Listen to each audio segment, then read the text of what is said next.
fog had rolled over the Cornish coast that night, swallowing the moonlight and muffling the sea's restless sighs. The Gull's Rest Hotel, an ageing Victorian structure perched on the cliff's edge, seemed to float in the mist like a ghostly ship. Its faded carpets, brass railings, and faint scent of sea brine lent it the kind of nostalgic charm travellers either adored or fled from. Miss Jane Marple had been staying there for 2 nights, enjoying the quiet after a busy season in St. Mary Mead. She had found the pace agreeable, a small breakfast room with just a handful of guests, the distant cry of gulls in the morning, and the gentle hiss of waves to lull one to sleep at night. But tranquillity, as she often observed, had a habit of being more fragile than it appeared. On the 3rd morning, the calm shattered. Miss Marple was midway through her tea when the hotel's chambermaid, a young woman named Elsie with red cheeks and perpetually untidy hair, burst into the dining room with a shriek that startled everyone present. "Oh, Lord! Mr. Reeves! He's not breathing!" The girl's hand clutched the doorframe for support, her eyes wide with shock. Within moments, a cluster of guests had gathered outside room 16, which, curiously, was not Mr. Reeves' room at all, but Sir Bramwell Hartley's, a retired judge with an imperious manner and a taste for good brandy. Sir Bramwell himself stood at the threshold looking pale and agitated. "He was here when I returned from my morning walk," he declared, his voice shaking more with outrage than fear. "Collapsed, on the floor. Dead, I should think." Miss Marple moved quietly to the doorway, her sharp eyes taking in the scene. Mr. Reeves, a middle-aged solicitor from Bath, lay sprawled on the faded floral carpet. His spectacles were askew, and one hand was clenched tightly around something small. It took a moment for her to see what it was. A hotel matchbook, the sort given freely at the front desk. But this one had been torn so that only the cardboard cover remained. No matches inside. What was more curious, though, was the room itself. The window was latched from the inside, and the only door opened into the narrow corridor now crowded with guests. Sir Bramwell's bed had been turned down neatly, as though for the night, yet the judge insisted he had been up since 6 and had not returned until just before 8. A faint, strange scent lingered in the air, not the sharp tang of sea air nor the familiar smells of furniture polish or pipe tobacco, but something metallic, almost medicinal. Within a quarter of an hour, Inspector Cray arrived from the local station, a thick-set man with a brisk manner and a deep mistrust of anything that smacked of fancy theories. He questioned Sir Bramwell sharply about why Mr. Reeves might have been in his room, but the judge maintained he had no idea. "I hardly knew the man," he said. "We exchanged a few words about the day, weather last night in the lounge, and that was all." The other guests were equally perplexed. Mrs. Doran, a nervous widow who seemed perpetually on the verge of tears, claimed she had seen Mr. Reeves in the hallway just after 7, heading upstairs with a newspaper tucked under his arm. Mr. Phelps, a wiry man with the restless air of someone used to travel, said he had heard a sort of bump coming from the direction of room 16 not long after, but had thought nothing of it. The inspector's search of the body revealed nothing obviously suspicious, no marks of violence, no sign of a struggle. Yet Miss Marple noticed something the inspector dismissed as irrelevant. The soles of Mr. Reeves's shoes were damp, as though he had walked across wet ground shortly before his death. That was odd, for the morning mist had only just begun to lift, and the cliff path would have been treacherously slick at that hour. The matchbook, too, drew her attention. Why tear out the matches? It could have been done in a hurry or to conceal something, but as far as she could see there was nothing written inside the cardboard cover, at least not in visible ink. She tucked the observation away in her mind, as she often did, to consider later when she could do so without the inspector's impatient sighs in her ear. The locked room aspect troubled her most of all. Sir Bramwell swore he had locked the door when he left, and the key had been found in his coat pocket. There was no sign of forced entry, yet Mr. Reeves had somehow entered the room and died there, without the owner's knowledge. If Sir Bramwell was telling the truth, then someone else must have opened that door. But who? And how? As the body was carried away, and the guests drifted back to their rooms in low murmurs, Miss Marple lingered in the corridor. The carpet outside room 16 bore faint traces of muddy footprints leading toward the stairs, but these were half smudged, as if someone had tried to brush them away. She also noted something more subtle, a faint scratch on the brass door handle, as though it had been tampered with by a tool, perhaps a small file or thin blade. To most, these details would have seemed unconnected, meaningless even, but to Miss Marple they hinted at a story, one of quiet movements in the early morning, of a purpose concealed beneath outward ordinariness. She knew from experience that human nature, even in the most peaceful settings, had a way of arranging itself into dangerous patterns. Still, even she could not yet say exactly what had happened in room 16. All she knew was that a man had entered a room he had no reason to be in, clutching an empty matchbook, and had died with no visible cause, and that, in her long and varied acquaintance with crime, was the sort of puzzle that demanded careful watching, not just of the scene, but of the people whose faces, now masked by concern, might later reveal far more than they intended. That afternoon, as the mist thinned and the gulls wheeled overhead, Miss Marple took her customary seat in the lounge with her knitting. She appeared wholly absorbed in counting stitches, yet her eyes moved now and then to the door, the staircase, the guests as they came and went. Somewhere in this quiet hotel, she felt, the threads of the mystery were already tightening, threads she meant to follow until they led her straight to the truth. The police had done their part, measuring, photographing, jotting down facts in a clipped, methodical fashion, but by the time the morning light had strengthened and the mist retreated toward the sea, Inspector Cray's investigation appeared to have reached an impasse. He spoke to the guests once more, taking down times and alibis, yet each account seemed to push the matter into deeper fog rather than clarifying it. Miss Marple, seated by the lounge window with her knitting, watched him work. Her needles clicked softly, but her mind ticked far more quickly. The inspector's questions were good enough for ordinary crimes, but this was no ordinary crime, not with the locked door, the curious matchbook, and the dead man's inexplicable presence. She had learned long ago that the truth rarely lay in the loudest facts. It clung instead to the smallest, quietest things, waiting for someone patient enough to notice. Late in the morning, she rose and made her way upstairs. Sir Bramwell's room had been sealed temporarily, but with the inspector's reluctant permission, "So long as you don't touch anything, madam," she was allowed a look inside. The air retained that same faint metallic tang. Miss Marple stood just inside the threshold, letting her eyes wander, not in the sweeping way of someone hunting for a clue, but in the measured, almost domestic way she might inspect a guest bedroom at home. The bed made by the maid before Sir Bramwell's early walk showed no sign of having been used since the night before. Yet a single dark thread clung to the pillowcase, wool by the feel of it. That was curious, as Sir Bramwell wore a tweed jacket in light brown that morning, not dark. A tiny thing, and perhaps nothing at all, but she filed it away. At the writing desk near the window, an empty brandy glass stood next to a folded newspaper. She touched neither, but she did note that the paper was open to the classifieds rather than the front page.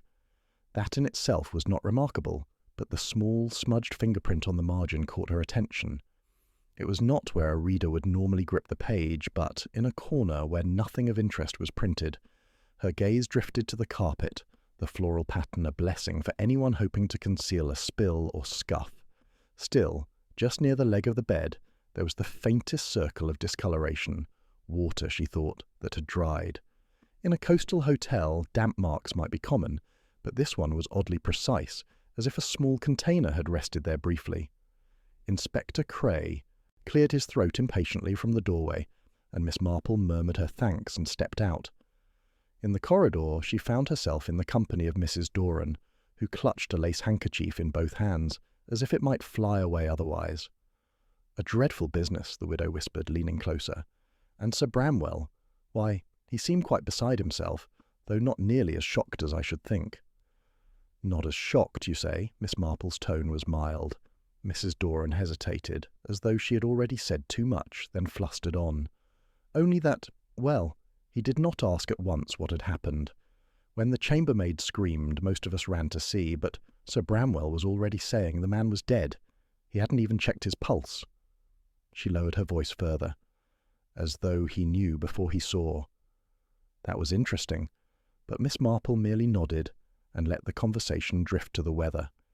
In her experience, the surest way to learn more from a nervous talker was to make them forget they were speaking of anything important. By lunchtime, the inspector had finished with the guests and announced that no one should leave the premises until further notice. This caused mild outrage from some quarters. Mr. Phelps protested about a missed train, and Sir Bramwell muttered about gross inconvenience. But most submitted quietly. Miss Marple took the opportunity to watch faces, not words. Mr. Phelps's annoyance was genuine, she thought. His impatience came from habit, not guilt. Sir Bramwell's, however, was tinged with something else. Wariness, perhaps, or calculation. It was during the midday lull, when guests lingered over tea in the lounge, that Miss Marple's attention caught on something small yet telling. The hotel's hearth, cold since the morning, had a scattering of ash and burnt paper within it. Ordinarily, this would be nothing unusual, but the edges of one burnt scrap had curled in such a way that a few printed letters remained. She leaned down as if to warm her hands and read them upside down. I 4 p.m. near end stairs. The rest was gone, destroyed by the fire. No one else appeared to have noticed it, and Miss Marple, without drawing attention, stored the fragment in her mind alongside the matchbook and the wool thread. Later, in the corridor, she nearly collided with Elsie the maid, who was emerging from the linen closet carrying fresh towels. "Beg pardon, ma'am," the girl said, flustered. Then, as though eager to unburden herself, she added, "It's a queer thing. When I came in early to turn down Sir Bramwell's bed last night, there was a suitcase under it. This morning it was gone. I thought maybe he'd moved it, but when I asked, he said he doesn't keep one under the bed." Miss Marple's expression did not change, but she felt the small, unmistakable click of another piece sliding into place. Someone had been in Sir Bramwell's room at least twice before, the discovery of the body, once to place something there, and again to remove it. The suitcase could have held anything, documents, money, something more incriminating, but whatever it was no longer in the hotel. That evening, after dinner, the inspector cornered her. "If you've noticed anything useful, Miss Marple, now's the time," he said, with the faintest suggestion that he didn't expect she had. She smiled sweetly. "Oh, I wouldn't say useful, Inspector. Merely that people's small habits are rather revealing, don't you find? Take Mr. Reeves, for instance. He was a careful man. Never saw him without his spectacles, yet he died wearing them crooked. That suggests they were disturbed by himself or by someone else in the moments before his death." Cray gave her a look that suggested he did not see the point, and she merely inclined her head. She knew better than to force a conclusion before its time, but as she returned to her knitting, her mind was no longer feeling its way blindly. The threads were beginning to twist together, the matchbook without matches, the burnt note, the dark wool thread, the vanished suitcase, the damp shoes, the precise water ring on the carpet, and among them all, the subtle expressions of those in the lounge, especially Sir Bramwell, whose eyes flickered each time the inspector's questions came too close. Miss Marple had no proof yet, but she could feel the shape of the lie hiding among the truth. And lies, she knew, had a way of revealing themselves, if one was patient enough to watch and wait for the moment they slipped. The following morning broke with a restless wind off the sea, rattling the windows and carrying the cries of gulls into the narrow corridors of the Gull's Rest. Inspector Cray convened his questioning in the lounge, choosing the high-backed armchair by the fireplace as though it were a magistrate's bench. One by one the guests were called forward, their statements recorded in his thick notebook. Miss Marple, knitting as ever, positioned herself quietly at a corner table where she could both see faces and hear voices without appearing to listen too intently. Sir Bramwell went first, his manner clipped, his words precise. He described his early walk along the cliff path, noting the time with an exactness that might have seemed helpful had it not been so rehearsed. "I left at 6, he said, and returned at precisely 10 minutes to 8. Upon entering my room, I found the man collapsed. I did not touch him. There seemed no point." "No point?" Cray's eyebrow rose. He was obviously beyond aid. The judge's tone was brisk, but his gaze shifted briefly toward the window, as though measuring the weather. Miss Marple caught the slight pause before he answered the inspector's follow-up question about whether he had seen anyone on the path. "No one," he said, just a fraction too firmly. Mrs. Doran was next, fluttering into the chair as though it were a trap. Her account of hearing Elsie's scream and seeing Sir Bramwell in the corridor matched her earlier remarks. Yet when pressed about seeing Mr. Reeves before his death, she hesitated. "Yes. Oh, that is, I believe so. He was going upstairs. Or was it down? I was coming from the breakfast room. Yes, I think." "Which was it, madam?" Cray asked, his pencil poised. "Oh dear, it's all rather confused now." She twisted her handkerchief in her lap, but Miss Marple noted that the confusion seemed to emerge only when the direction of Reeves's movement was in question, as if that single detail was one she dared not get right. Mr. Phelps followed, his wiry frame restless even in the chair. He claimed to have been in the reading room when he heard a dull thump upstairs. "Could have been anything. A trunk dropped, perhaps," he said. "Didn't think much of it until later." He volunteered that he'd seen no one near room 16, but his eyes slid toward Sir Bramwell as he spoke, in a manner that suggested an awareness of something unsaid. When asked directly if he had spoken to Reeves that morning, Phelps hesitated only a second. "No, not that morning," he replied, but Miss Marple, watching, caught the slight tightening at the corner of his mouth, a telltale sign of a man suppressing the truth. Elsie, summoned reluctantly, perched on the edge of the seat, her folded hands twitching. She repeated her discovery of the body, adding that she had knocked before entering Sir Bramwell's room but received no answer. "The door was unlocked," she admitted under questioning. "That's why I went in. I thought maybe he'd gone down for breakfast and forgot." This contradicted Sir Bramwell's earlier insistence that the door had been locked when he left. Cray pounced on it, but Elsie shrank back, insisting she must have misremembered, though her voice trembled in a way that suggested otherwise. Miss Marple made a mental note of the detail. It was far easier to mistakenly recall a locked door as unlocked than the reverse. The questioning continued with the hotel's proprietor, Mr. Glaston, a portly man with a florid face and a tendency to answer in long, winding sentences. He confirmed that both Sir Bramwell and Mr. Reeves had checked in 3 days earlier, but in separate bookings. Reeves had not requested any special services, though he had received 1 or 2 telephone calls. When pressed, Glaston admitted the calls had been made to the lounge phone, and that Reeves had taken them in a low voice, pacing. "What time?" Cray demanded. "Evening before last, and another yesterday afternoon, just before tea," Glaston said, scratching his head. "Can't say what was said, but he seemed unsettled." Miss Marple glanced up at this. The burnt scrap in the hearth, with its mention of 4 p.m. near stairs, had almost certainly been written after such a call. As each account, layered upon the last, the contradictions began to show through the fabric. Sir Bramwell said he had seen no one on his walk, yet Mr. Phelps admitted, under a little prodding from Cray, that he had passed someone in a dark coat near the cliff path, about 7, maybe a bit before. He claimed not to have recognised them in the mist, but his tone suggested otherwise. Mrs. Doran's uncertainty about Reeves's direction grew more telling when Elsie, speaking in a moment of nervous candour, said she had seen the solicitor going down the corridor toward room 16, just after 7, with something like a little case in his hand. She insisted it was not a suitcase, more like a doctor's bag, but smaller, though she could not say if he still had it when he entered the room. By the time the questioning ended, the lounge had grown stifling with tension. Sir Bramwell stood stiffly by the window, arms folded, while Phelps pretended to read a newspaper without turning a page. Mrs. Doran excused herself in a flutter of skirts, and Elsie disappeared into the service corridor with unconvincing haste. Cray closed his notebook with a snap.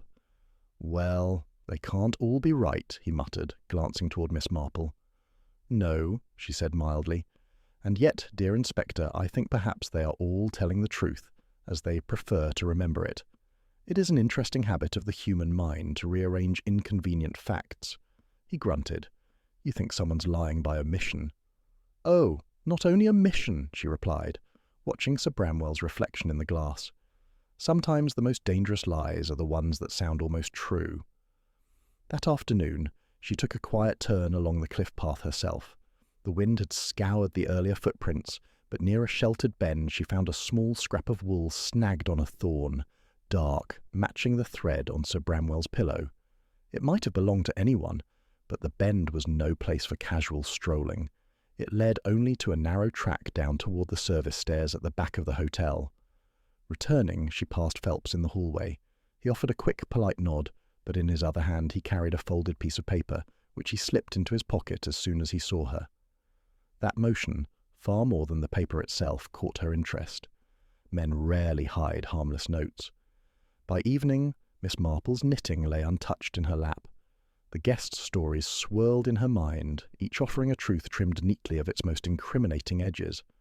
Reeves had gone to Sir Bramwell's room carrying a small case. The door, supposedly locked, had been found unlocked by Elsie. Sir Bramwell had seen no one, though someone had seen him, or at least a man dressed like him. A burnt message had been destroyed, and somewhere between the cliff path and room 16, something had been exchanged, hidden or taken away. She did not yet have the whole of it, but she could feel the web tightening. And when a web tightens, she thought, the spider is never far away. The wind had died by the next morning, leaving the sea flat and cold under a thin silver light. It should have been a calm day, but inside the Gull's Rest there was a restless undercurrent, as though each person felt the noose of suspicion tightening and could not help tugging at it. Miss Marple had seen it before, the way people's eyes darted, the way conversations stopped when someone entered the room, the nervous smoothing of hair or adjusting of cuffs. Everyone had a reason to be uneasy, she thought, and perhaps everyone had a reason to be involved. Inspector Cray spent the morning revisiting the witnesses, chasing down the contradictions from the day before. He was a man of direct questions, but Miss Marple knew the answers were rarely as direct. They came wrapped in pride, fear, and habit, each motive tied to the teller as tightly as a knot in twine. Sir Bramwell's pride was easy to see. A retired judge, he had the air of someone unaccustomed to being questioned, let alone suspected. Yet Miss Marple wondered if that same pride could have been wounded, fatally so, by something Reeves knew. Sir Bramwell had been in London the week before, ostensibly to visit old friends. Reeves, as a solicitor, could have handled matters that a man might prefer to keep discreet. Pride was a strong motive for avoidance, but also for silence, and if Reeves had threatened to reveal something, the judge might have seen only one way to stop him. Mrs. Doran's motive, if she had one, seemed more obscure. The widow's fluttery nervousness might be genuine, but Miss Marple had caught a glimpse of her in the lounge 2 nights earlier, leaning close to Reeves in whispered conversation. Was it friendship, counsel, or something else entirely? Reeves had been known to handle estates. Perhaps Mrs. Doran feared losing more than she had already buried. A legacy disputed, a will contested. Such matters could make respectable people act in ways they would never have believed themselves capable. Then there was Mr. Phelps, whose irritation at being detained was more than inconvenience. He had come to the Gull's Rest, so he said, for a bit of quiet before heading abroad. But his restlessness, his habit of checking the time, and the folded note he had pocketed so quickly all suggested that his stay had another purpose. Miss Marple recalled the burnt scrap from the hearth. 4 p.m, near my stairs. Was it a rendezvous, a meeting with Reeves? And if so, had something gone wrong, badly enough to end in death? Elsie, too, could not be ruled out. The maid had the run of the hotel, access to rooms, and the ability to move unnoticed. Her slip about the unlocked door had been followed by a hasty retraction, but Miss Marple knew that nervous servants sometimes stumbled on matters far above their station and were silenced before they could speak. Fear, in such cases, could make one complicit. By mid-morning, Miss Marple had settled herself in the lounge, knitting as always, and began quietly sorting the threads in her mind. If it had been greed, who stood to gain? Mrs. Doran might profit from a will. Phelps might have been part of a scheme. Sir Bramwell might have been hiding some costly indiscretion. If revenge, then what grievance had Reeves stirred? Had he betrayed someone in the course of his work? Lawyers often carried dangerous knowledge. Jealousy seemed less likely, no love affairs were apparent. But fear was everywhere. Fear of disgrace, fear of loss, fear of the law. Each suspect had a plausible motive, yet none alone explained the locked room puzzle, the damp shoes, the vanished small case, the burnt note, and the empty matchbook. It was as though the crime had been woven from several strands at once. She considered the alibis. Sir Bramwell's walk along the cliff was unverified. Phelps had been in the reading room, which no one could confirm. Mrs. Doran had been on her way from the breakfast room, but her memory of the direction she saw Reeves travel was conveniently blurred.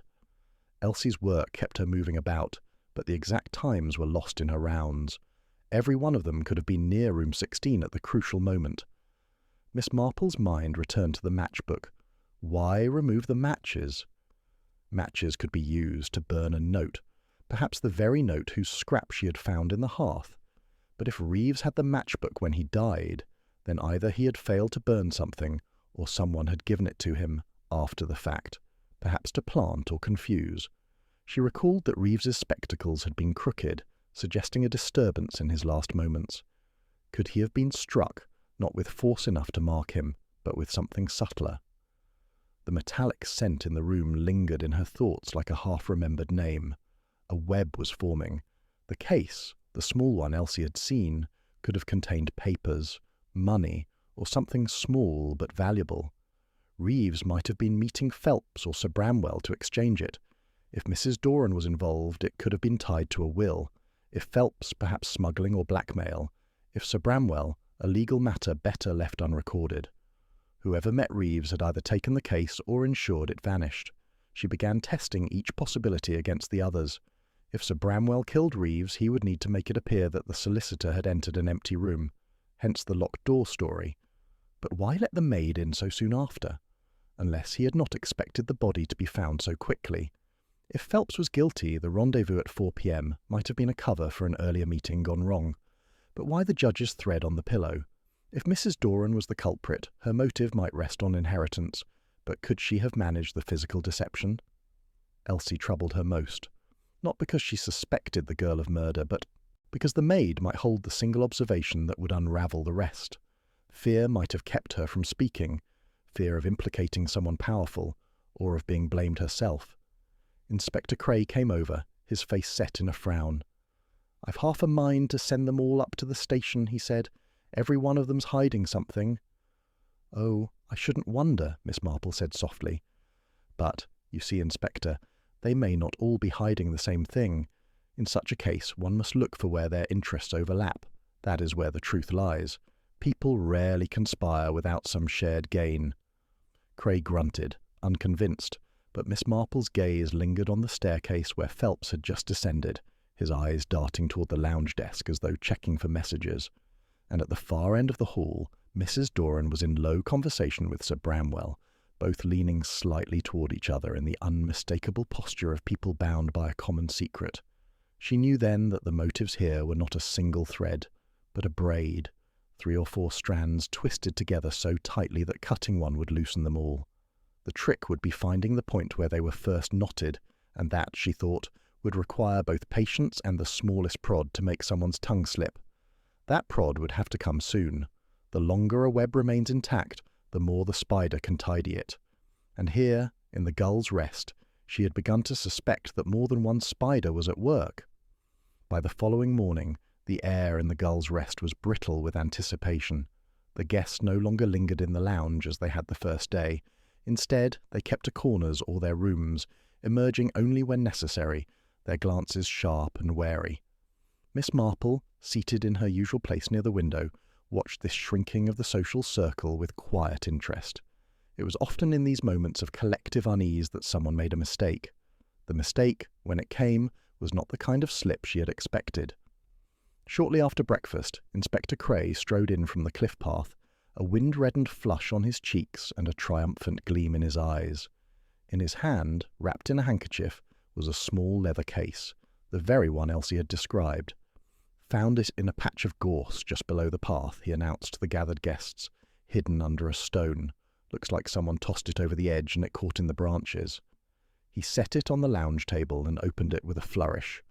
Inside was a sheaf of folded papers and, tucked into the lining, a packet of crisp banknotes. The effect was immediate. Mrs. Doran gasped, Sir Bramwell stiffened, and Phelps muttered something inaudible before crossing his arms tightly. Cray took in their reactions with satisfaction. "And here's the best of it. These papers appear to be drafts of a will. Mrs. Doran, your late husband's name is right here, and it looks as though Reeves had been altering the document. I'll wager that's what this was all about. Someone didn't want these changes to go through." Mrs. Doran's face had gone pale. I knew nothing of this," she stammered. "Why would I—" But her protest faltered under Cray's gaze. The inspector turned to Sir Bramwell. "You, sir, have legal training. Would you care to explain how a will could end up in a dead man's possession, in your room no less?" The judge's voice was clipped.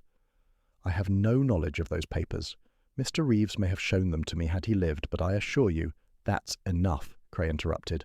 "The way I see it, Reeves came here to meet you, Mrs. Doran. He had this will with him. Someone, perhaps fearing what the changes meant, confronted him in Sir Bramwell's room, took the case, and tried to dispose of it before we could find it. The only question is who." It was a neat story, and it satisfied the room in a way only a tidy narrative could. By mid-afternoon, Cray had decided that Mrs. Doran was the likely culprit. She had the most obvious motive, protecting her inheritance, and, in his view, the most opportunity. That she had been seen speaking privately to Reeves 2 nights earlier only sealed his conviction. By evening, the atmosphere shifted. The tension that had gripped the guests eased slightly, replaced by that peculiar calm that follows when people believe a crisis has passed. Mrs. Doran, pale and trembling, remained confined to her room under watch, while Sir Bramwell and Phelps resumed cautious conversation in the lounge. Elsie went about her duties more briskly, relieved that suspicion had moved away from the staff. Only Miss Marple did not share in the inspector's satisfaction. The case, she thought, was far too convenient. The discovery of the will explained Mrs. Doran's possible motive, yes, but not the other peculiarities, the empty matchbook, the burnt note, the damp shoes, the unlocked door. It explained nothing about the metallic scent in the room, or the dark thread on the pillow, or why the small case had been so poorly hidden if the culprit truly wished it never to be found. In her experience, when evidence turned up so obligingly, it was usually because someone had arranged for it to be found. And if that was so, the real question was not who had hidden the case, but who had put it there in the first place. That night, she sat in the lounge after most had retired, her knitting untouched in her lap. The hotel was quiet, but for the distant hiss of the sea and the occasional creak of the old building settling. She was thinking of the cliff path, the gorse bushes, and the way the case had been placed so that it would not tumble all the way to the rocks below. A real disposal, she knew, would have sent it into the sea, not left it perched in a place a man could reach without danger. Footsteps broke her thoughts, light ones moving quickly, down the main staircase. She looked up to see Phelps, a coat thrown over his dressing gown, slipping out the front door with a furtive glance over his shoulder. A moment later, she heard it again, footsteps heavier this time, Sir Bramwell descending, pausing briefly in the hall, then turning toward the service stairs at the back. It struck her then with a clarity she could not ignore.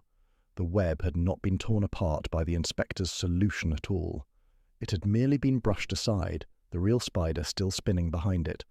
Whoever had killed Reeves was still free, and perhaps, emboldened by the inspector's misplaced triumph, ready to act again. She rose quietly, set her knitting aside, and made her way to the window overlooking the garden path. The moon was low, but its thin light was enough to show her Phelps near the side gate, speaking in a low voice to a figure she could not immediately identify. She caught the gleam of a lighter, a brief flare of flame, and then they separated, one vanishing into the shadow of the cliff path, the other slipping back toward the service entrance. Miss Marple's eyes narrowed. The matchbook, the burnt note, the movements in the night. This was no ending. The inspector's false victory had only cleared the stage for the next act, and if she was right, the curtain would rise on it very soon indeed. The next morning dawned, washed in a pale, watery sunlight, the sort that made the faded wallpaper of the Gull's Rest look even more tired. Miss Marple sat with her tea, her eyes wandering idly over the headlines of the day's paper. She wasn't reading them, not really. Her mind was still on the scene she'd glimpsed the night before. Phelps speaking to someone in the garden shadows, the flare of a lighter, and the quiet dispersal into 2 separate paths. The inspector had not seen it. He had, in fact, retired to bed early, convinced the case was as good as closed. Mrs. Doran was still under informal guard, protesting her innocence in breathless intervals. Phelps moved about the breakfast room with forced nonchalance, while Sir Bramwell kept mostly to himself, leafing through a tattered law journal as if nothing in the world could trouble him. Miss Marple had learned long ago that answers often came from the edges of things, from scraps others dismissed. And that morning, a scrap of memory came to her, something Elsie had said days earlier when asked about Reeves. Quiet gentleman, kept to himself, but funny thing, his voice reminded me of a man who stayed here years ago, same sort of clipped way of talking. She had mentioned it in passing, dusting the skirting boards, and it had slipped away into the background at the time. Now it came back, sharper, years ago. Miss Marple wondered who that man had been. Hotels kept ledgers, owners kept memories. She sought out Mr. Glaston, the proprietor, finding him in his small office behind the reception desk, poring over bills. "Mr. Glaston," she said, "you've had many guests over the years. Do you recall someone staying here? Oh, perhaps 6 or 7 years past, whose voice might have resembled Mr. Reeves's?" The man leaned back, squinting in thought. 6 or 7 years. Ah, yes, there was a Mr. Harcourt. Middle-aged chap, well-spoken. Solicitor as well, now I think on it. Came for a fortnight, spent a deal of time walking the cliffs. Left in a hurry, though. 2 days before his booking was up. No reason given. And did he come alone? Oh, no, Glaston said. He came with a gentleman, bit younger, very smart in his dress. Could have been his clerk, I suppose. Miss Marple's needles clicked softly in her mind. Would you know his name? The proprietor hesitated, then rummaged through an old ledger from the shelves behind him. Here we are, Mr. Harcourt and Mr. Philip Spencer. Philip, Phelps. The name might have been altered slightly, but the root was the same. She felt the pieces shift in her mind, an old pattern emerging beneath the new one. Back in the lounge, she sat quietly and let the threads run. If Reeves's voice had reminded Elsie of Harcourt, perhaps Reeves and Harcourt had been connected. If Phelps had once been Spencer, then he had worked under Harcourt, or alongside him. Why had Harcourt left suddenly? Had something happened in this very hotel years ago, something that had bound these men in a shared, silent pact? A forgotten case stirred in her memory. 10 years earlier, there had been a scandal involving a falsified will, an elderly gentleman in Devon, a contested estate, and a pair of solicitors accused of tampering with documents. The matter had never reached trial. The witnesses had vanished, the papers destroyed. The names then had been different, but the methods— ah, yes, the methods were familiar. Harcourt had been whispered about in the law circles.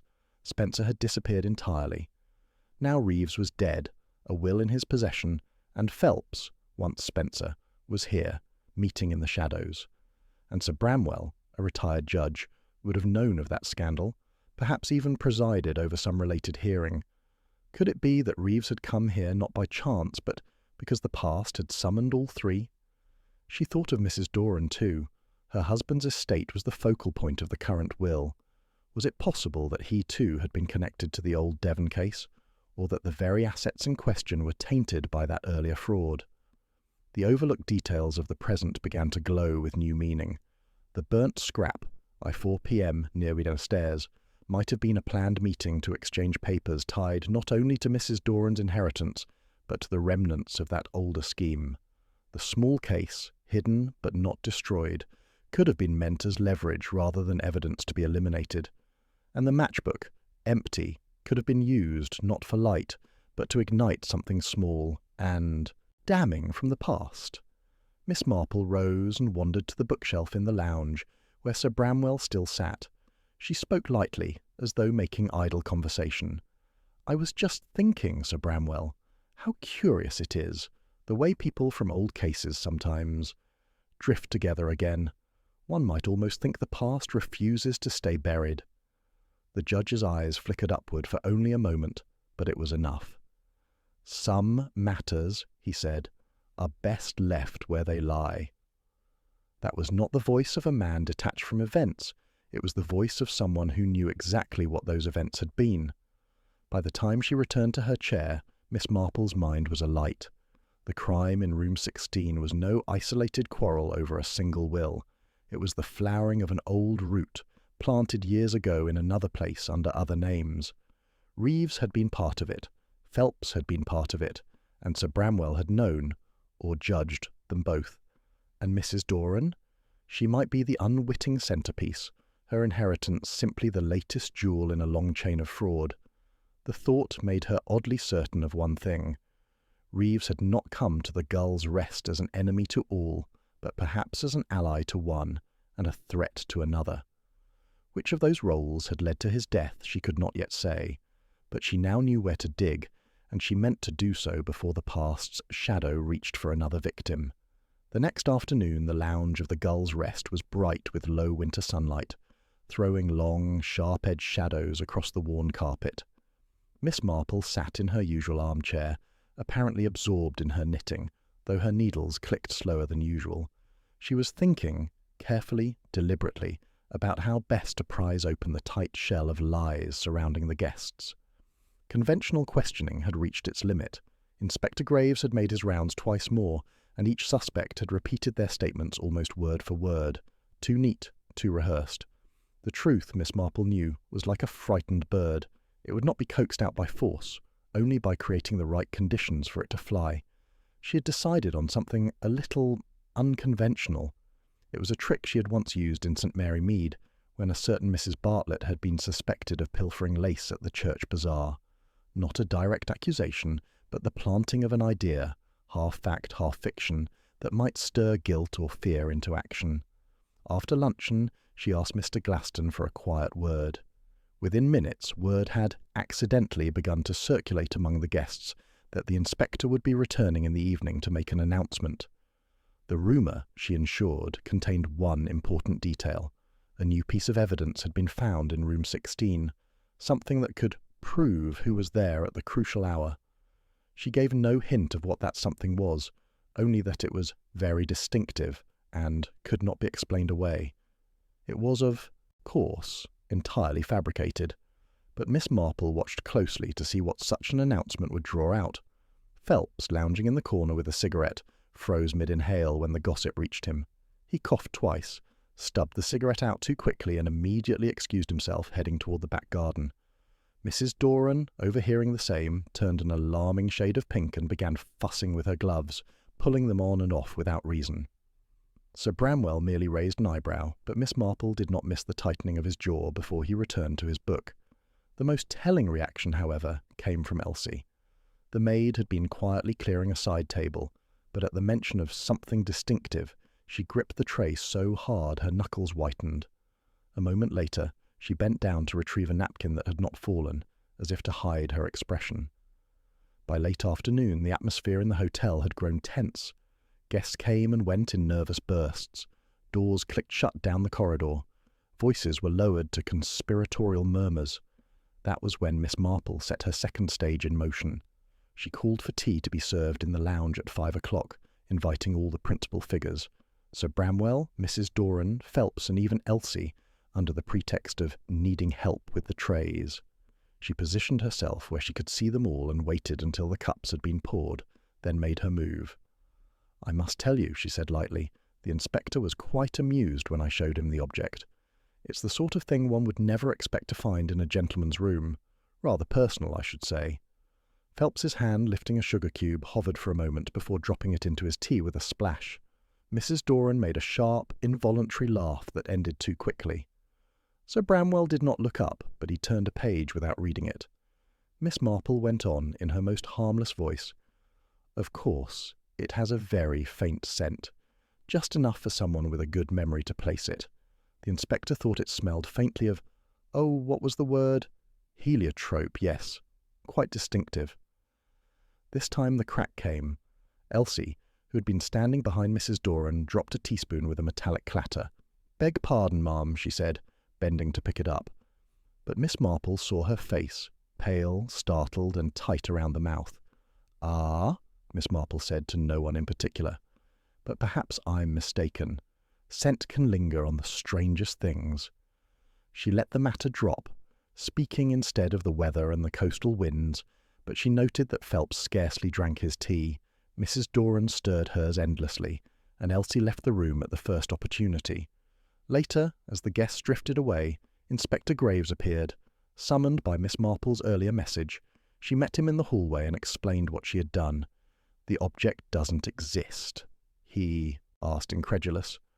Not in the least, Miss Marple said with a small smile. But the reactions do, and they were most instructive.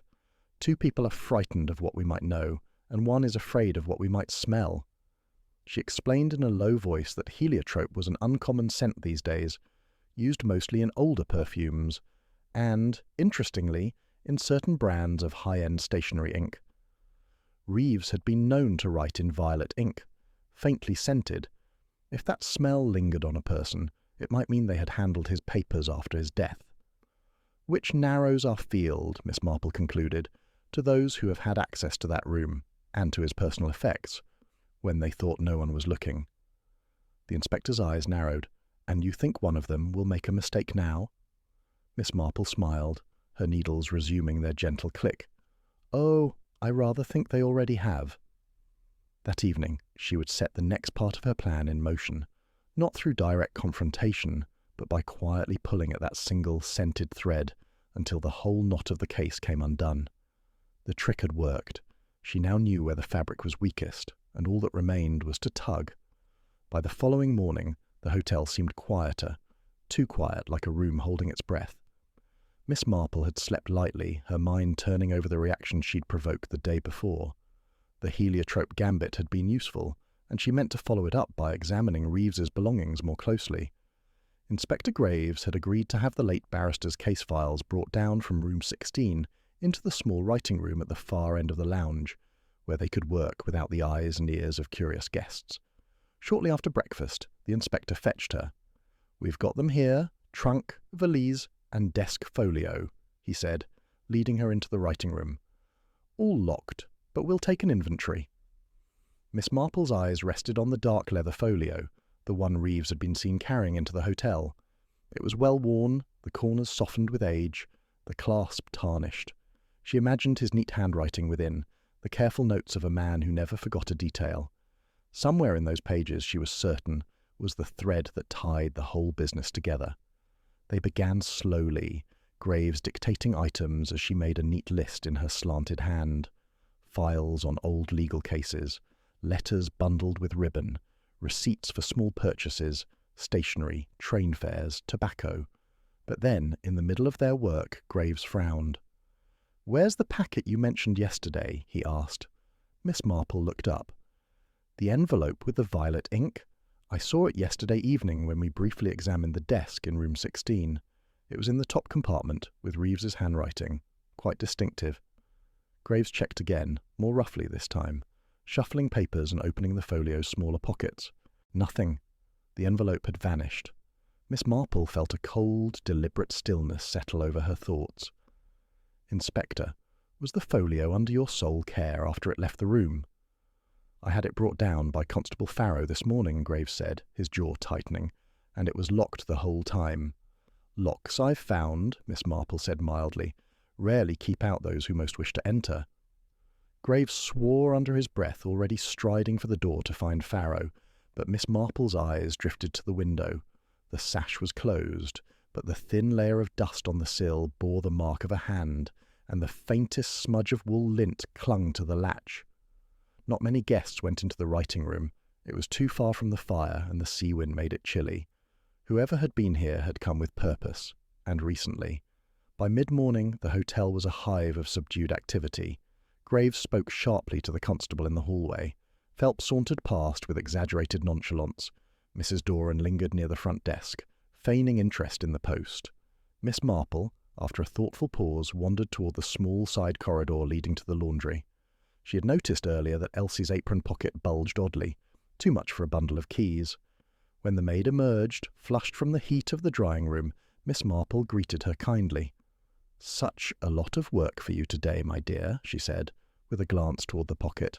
"One hardly knows where to put things when one's hands are full." Elsie shifted uncomfortably. "Yes, miss." Her hand dipped briefly toward the pocket, then away again.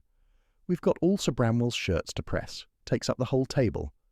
Miss Marple merely nodded, letting the silence lengthen, until Elsie murmured something about needing to fetch more starch and hurried away. Back in the lounge, Graves returned, his face grim. "Farrow swears he never let it out of his sight," he said in a low voice. "But we've found out one thing. The packet you saw wasn't just any old correspondence. Reeves was working on a case involving property disputes and forged documents, if the forged copy was in that packet. Then someone here may have just removed the very thing that would prove their guilt, Miss Marple finished gently.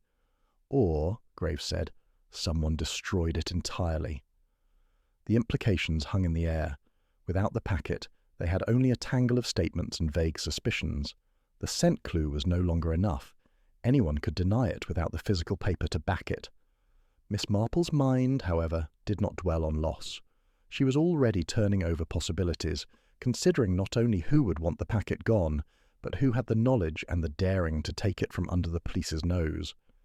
That evening she set herself quietly in the lounge again, her knitting in her lap, her eyes half-lidded as if drowsing.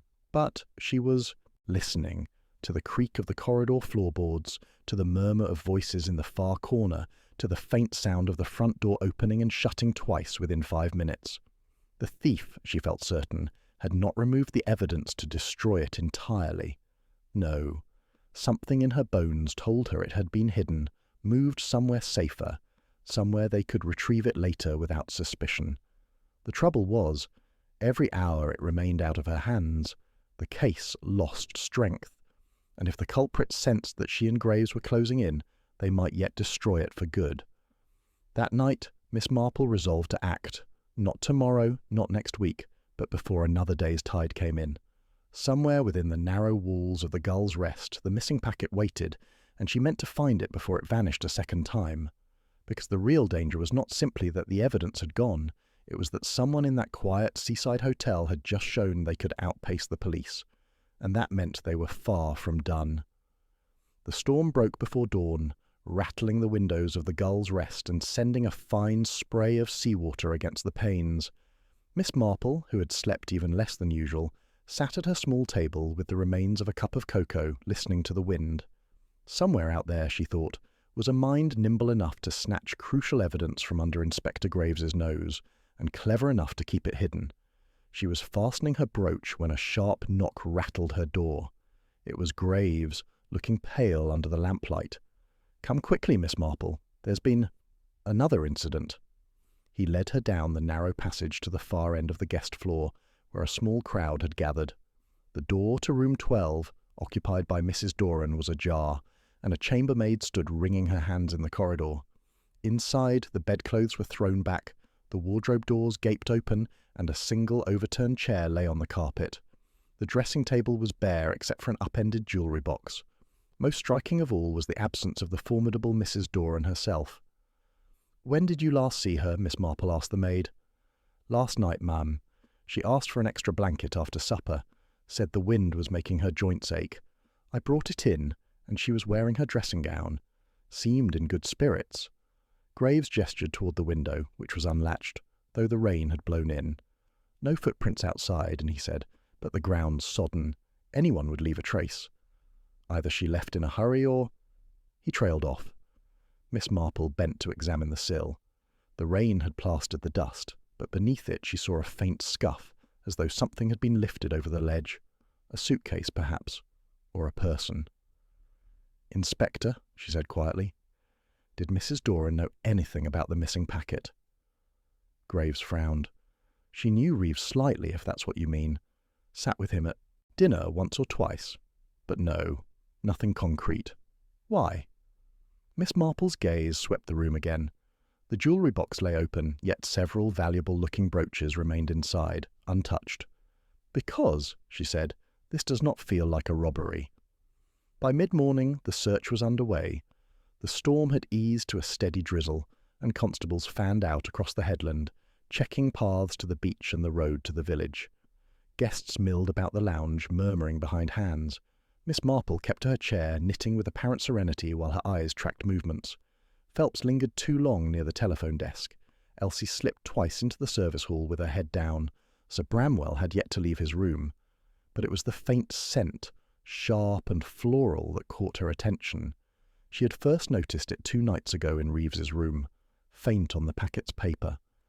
It had brushed past her again now, carried in by the draught as the door to the kitchen swung open. She rose, following it slowly down the corridor to the small back porch used by the staff. There, just beyond the shelter, she saw the second oddity of the day, a pair of Mrs. Doran's distinctive green galoshes abandoned on the step. Miss Marple stared at them for a long moment. If Mrs. Doran had fled willingly in such weather, she would not have left them behind. If she had been taken, her captor was now brazen enough to leave traces in plain sight. The day wore on, and tension settled over the hotel like damp fog. Graves returned near sunset, soaked and grim. No sign of her, but we found something else, down on the beach, wedged between two rocks. He unwrapped a damp handkerchief to reveal a small, jagged scrap of paper, ink blurred but legible enough to show Reeves's hand. It was a fragment of the missing packet. "Which means," Graves said, "either she had it, or someone wanted us to think she did." Miss Marple took the scrap, her fingertips brushing the softened fibres. Whoever had planted it was several steps ahead, using Mrs. Doran's disappearance to stir suspicion and confusion, and perhaps to finish whatever business Reeves had interrupted before his death. That night she kept her lamp lit long past midnight, the wool of her knitting sliding through her fingers as she listened to the floorboards above and the faint movements in the corridor outside. The villain had made their second move. The next she knew would come quickly, and if she didn't catch them first, it would not be Mrs. Doran who vanished next. It would be someone who had come far too close to the truth. Miss Marple had been knitting for hours that morning, the steady click of her needles masking the fact that her mind was elsewhere entirely. She'd been turning over every moment since Reeves's death, every scrap of conversation, every misstep in the accounts the guests had given. There had been chaos enough, missing evidence, vanishing witnesses, a second crime. But in the middle of it all, certain details refused to lie still. They kept bobbing up like corks in a tide, demanding to be noticed. She replayed the first interviews in her mind, watching each person speak as clearly as if they were sitting before her now. Mrs. Doran, smoothing the cuffs of her dressing gown. Sir Bramwell, fussing with his monocle. Elsie, glancing to the side each time the word packet was mentioned. And then there was Mr. Phelps, oh, Mr. Phelps, with his insistence that he had never gone near the service corridor on the night of the murder. Only, yes. Miss Marple remembered it now, the thing that had been tugging at her mind like a loose thread. The morning after Reeves was found, she had seen Phelps in the lounge. He had been reading a newspaper, backwards, not from the front to the back as one might, but from the classifieds up to the headlines.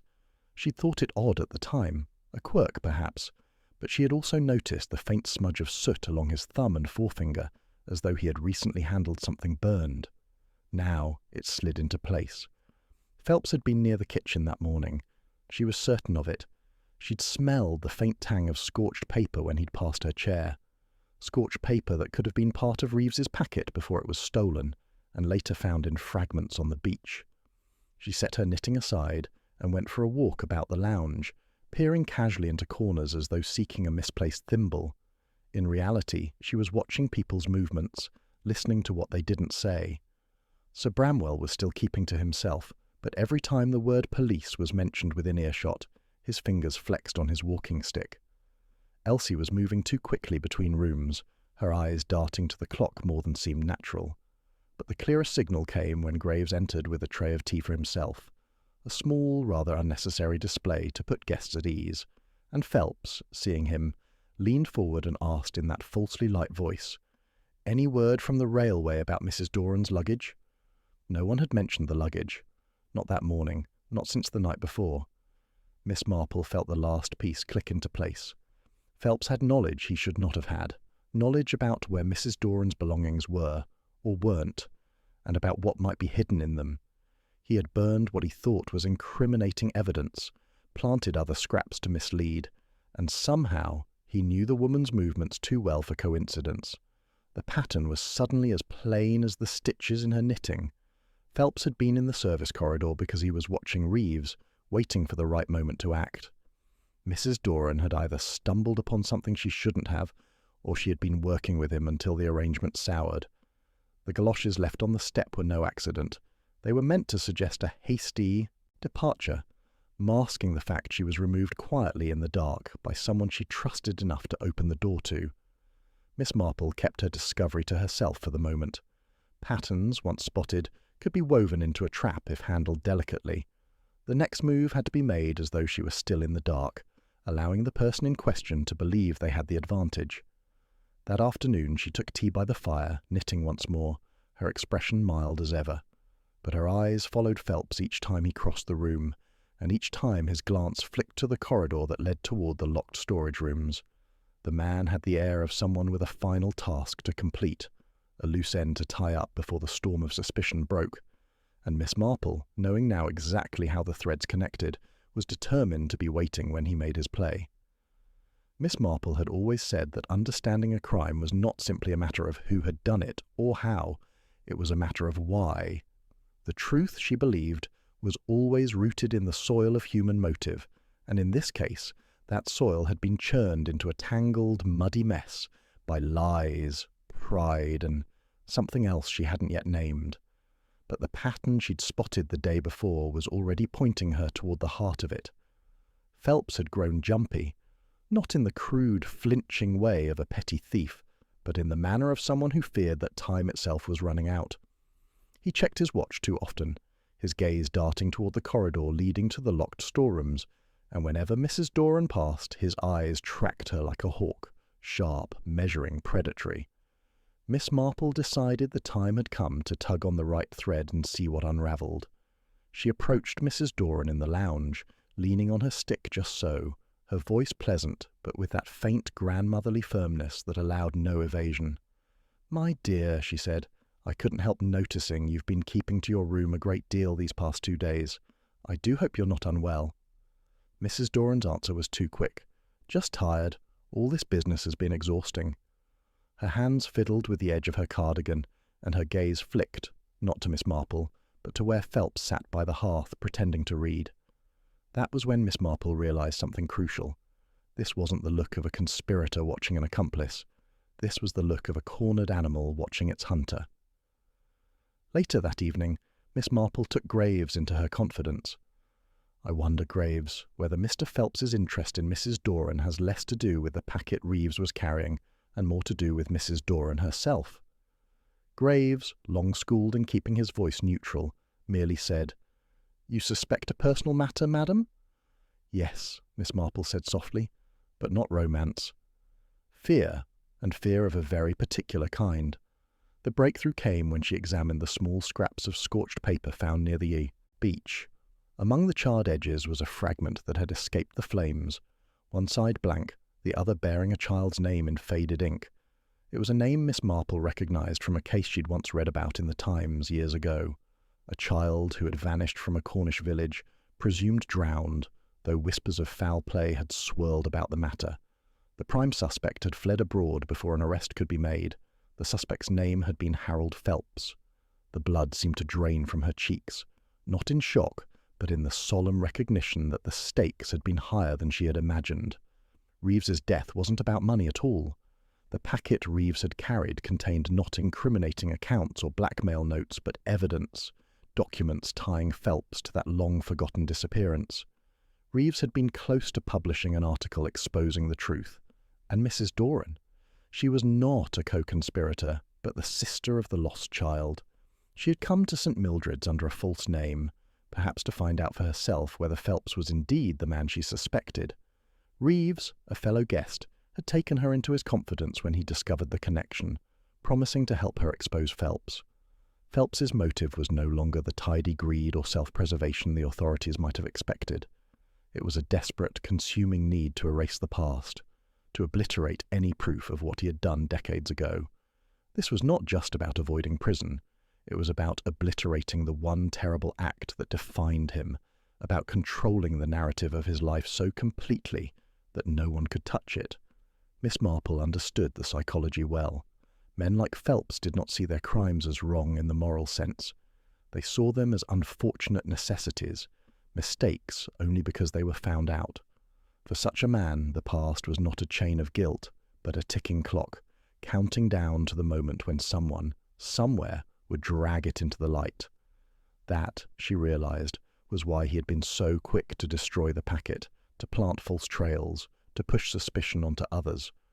Reeves's death had not been premeditated in the ordinary sense. It had been the violent reflex of a man who could not allow his past to be touched, and Mrs. Doran's life was now at risk, not because she held evidence, but because she was evidence. Miss Marple knew she had to move quickly. Phelps was cornered now, and men like him, when cornered, could be far more dangerous than anyone suspected. But she also knew that his very desperation might lead him to make the mistake she needed, and so she began to prepare the stage, quietly, methodically, knowing that before the night was over, the truth would have to step into the light, whether Phelps willed it or not. Miss Marple understood that the best traps were not sprung with force, but with inevitability.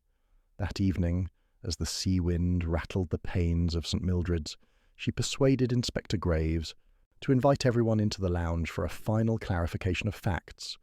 Graves, though still sceptical, had long since learned that when Miss Marple spoke in that mild, knitting-a-scarf tone, something was afoot.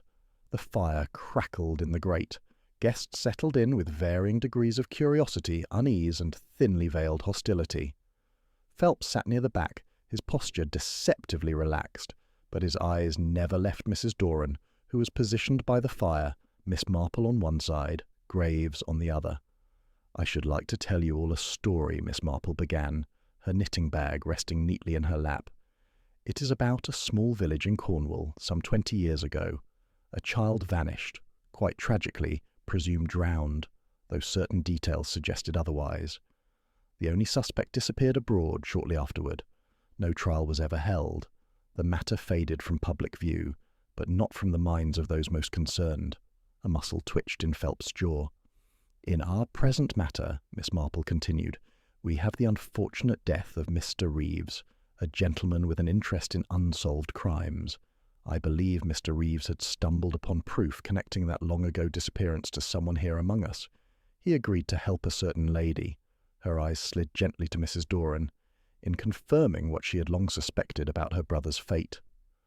Mrs. Doran's knuckles whitened on her armrest, but she kept her chin high. Miss Marple set her knitting aside. "Mr. Reeves died because he was about to expose the truth.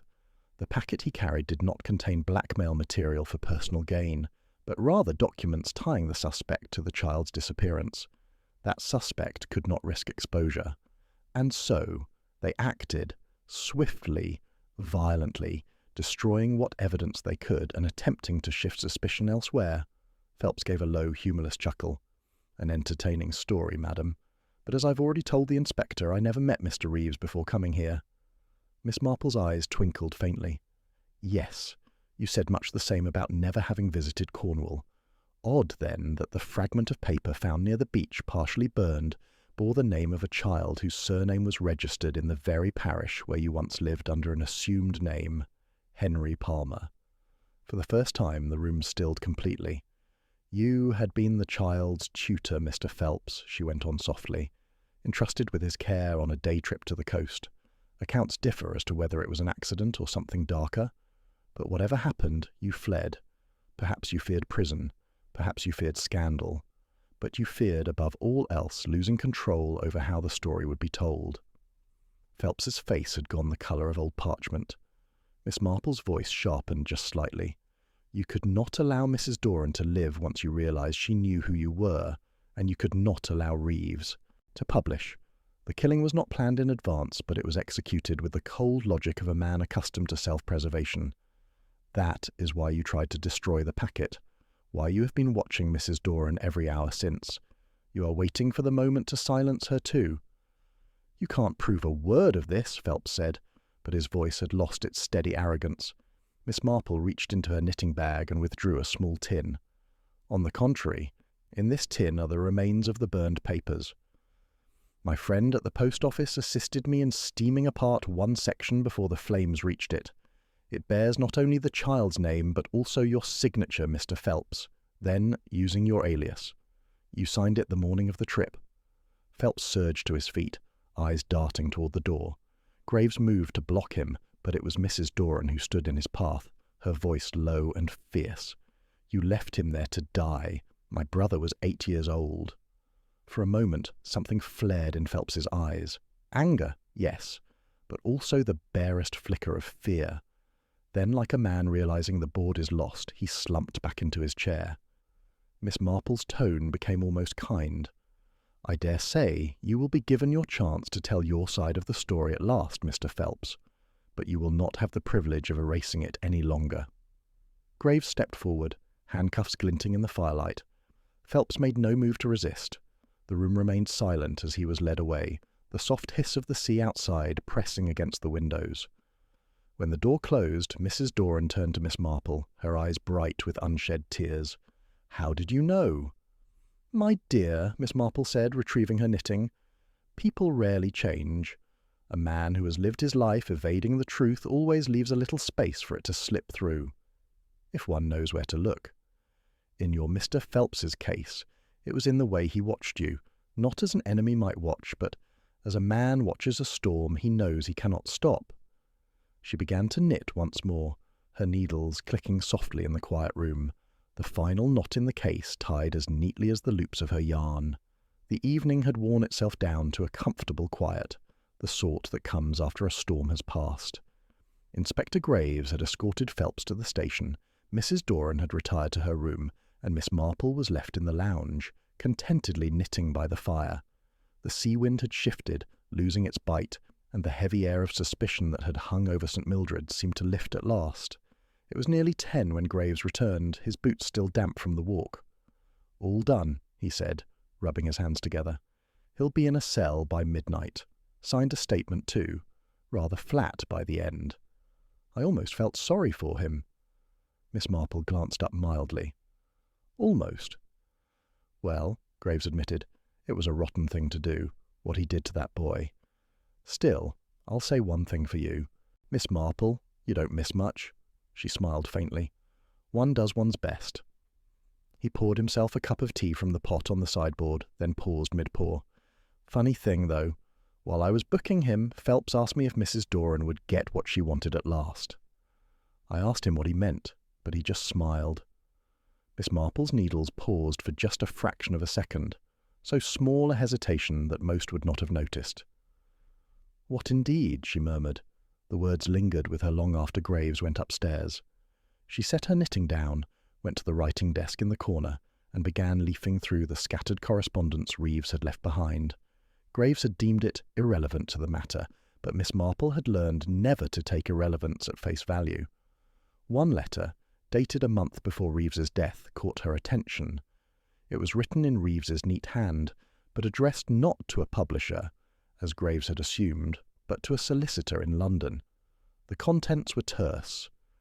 "Per our discussion, ensure Mrs. D receives full rights upon proof being established. Do not contact until confirmation is certain. Mrs. D. Mrs. Doran." Miss Marple read the letter twice, then tucked it neatly back into its envelope. She went to Mrs. Doran's room and knocked gently. The widow answered, her hair down, a shawl drawn tight about her shoulders. "My dear," Miss Marple said pleasantly, "I wonder if you might come with me to the lounge. There's something rather important we must discuss before the night is out." When they were seated again by the fire, Miss Marple began, "You came here to find proof of your brother's death, yes. But it was not only justice you sought. There was another matter, an inheritance perhaps." Mrs. Doran's lips pressed into a thin line. "I told you, my family lost everything after my brother vanished. My parents died in debt." "Yes," Miss Marple said gently, "and yet your brother was heir to a trust set up by your great-uncle, a trust that could not be claimed until proof of his death was presented in a court of law. If the matter were finally settled, and if you were his sole surviving relative, that trust would pass to you." Mrs. Doran's eyes flashed just briefly. "Are you accusing me of something?" "Merely observing," Miss Marple said, "that you were in a unique position to nudge matters toward resolution. Reeves's interest in the old case was genuine, but you stood to benefit very directly from his discoveries, and if Mr. Phelps were removed from the picture, whether by legal means or otherwise, there would be no one left to contest your claim." Mrs. Doran leaned forward. "Are you suggesting I had something to do with Reeves's death? That's absurd. Phelps killed him. You proved that yourself." "Did I?" Miss Marple asked softly. "I proved that Phelps killed him to silence him, but who ensured that Reeves and Phelps were both in the same place at the same time. Who encouraged Reeves to reveal his findings in front of a man with so much to lose?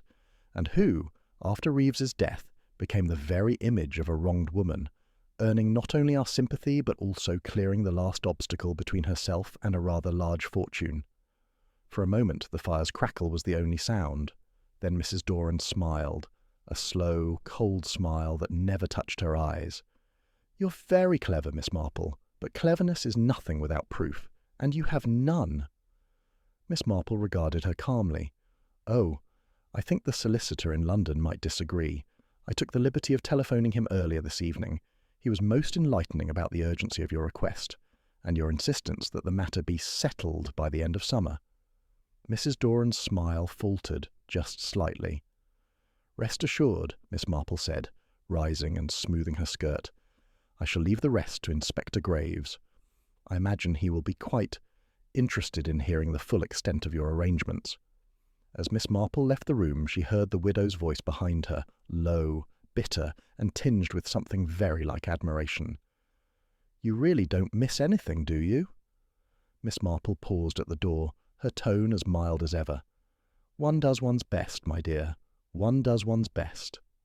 The next morning broke with a pale, washed-out light, as if the sky itself were still mulling over the events of the night before.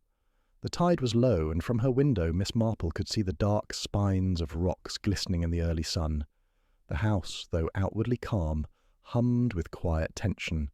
Somewhere below, Inspector Graves was speaking in clipped tones to his constables.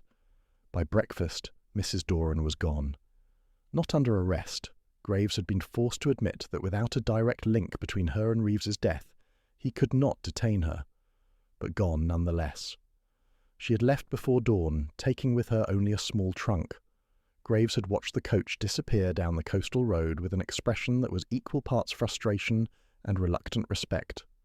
"I could keep her under observation," he said to Miss Marple over tea, "but she's too clever to slip, and she's technically done nothing the law can touch. No fingerprints, no letters in her own hand giving instructions, no witness to place her in the right spot at the right time. It's maddening." Miss Marple stirred her tea gently. "The law is a net, Inspector, but the very finest fish sometimes slip through." He sighed, leaning back in his chair. "I still don't see how you picked it out so quickly. I was certain Phelps was the end of it." "That," said Miss Marple, "is precisely why Mrs. Doran succeeded for so long. She understood that people like Mr. Phelps make convenient villains, impulsive, greedy, quick to take a risk. She only needed to place the bait, Reeves's discoveries, where Phelps could see them and trust that his own fear would drive him to act. She never had to lay a hand on Mr. Reeves herself." Graves frowned. "And the bait was the inheritance?" "In part," Miss Marple replied. "But more importantly, it was the knowledge Reeves had uncovered, proof that your Mr. Doran had indeed died, and under suspicious circumstances.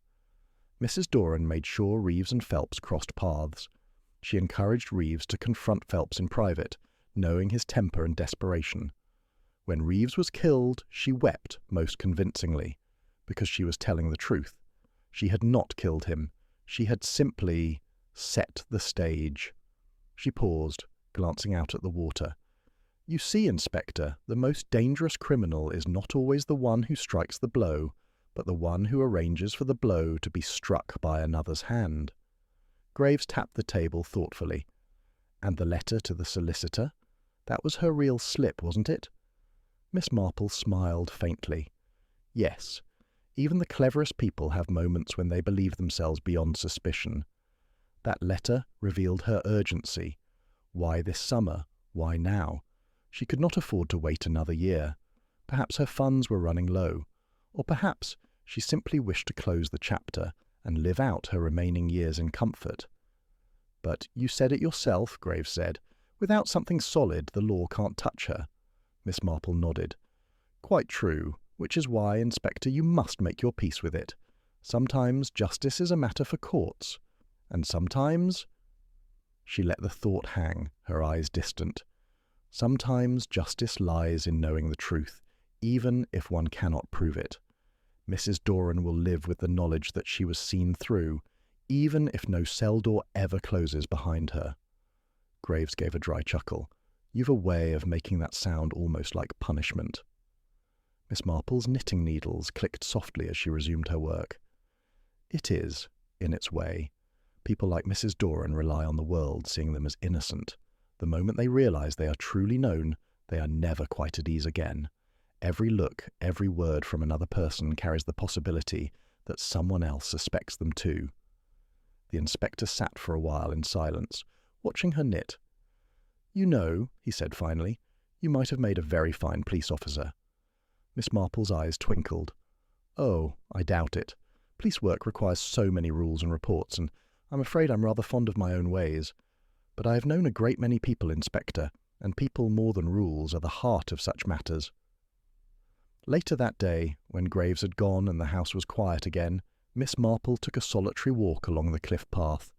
The gulls wheeled overhead, their cries sharp against the steady hush of the sea. Somewhere far off, a carriage rattled along the road, perhaps Mrs. Doran's, bound for London, or perhaps already taking a different road, a different name. Miss Marple paused by the headland and looked out toward the horizon. There was no satisfaction in the moment, only a calm acknowledgement.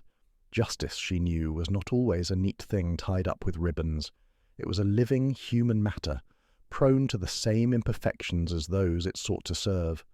Still, she thought, as she turned back toward the village, knowing the truth counted for something.